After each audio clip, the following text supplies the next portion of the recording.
Hi hello সবাইকে। অনেক দিন পর তোমাদের সাথে আমি ভিডিও শেয়ার করছি।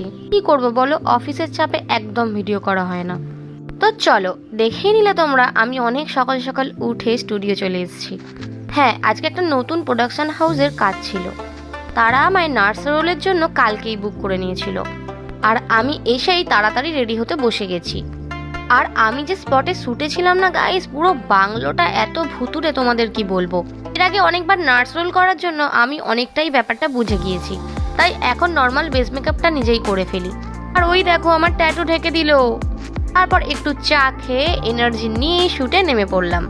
দেখো, শ্যুট করার সময় না আমায় কেউ ভিডিও করে দেয় না, তাই সেই ক্লিপগুলো আমি তোমাদের সঙ্গে শেয়ার করতে পারি না। প্রথম শুটিং কমপ্লিট করেই আমি খেতে বসে গেছিলাম, সেখানে মাছ ডিম মাংস দুটোই ছিল। এবার তুমি যেটা খাবে। তারপর নেক্সট শ্যুট কমপ্লিট করে আমি যাব বাড়ির দিকে, যেহেতু রাস্তাটা অনেক দূর ছিল, যেতে যেতে আমার অনেকটাই রাত হয়ে গেছে। চলো চলো এবার লাইক আর সাবস্ক্রাইব করে দাও।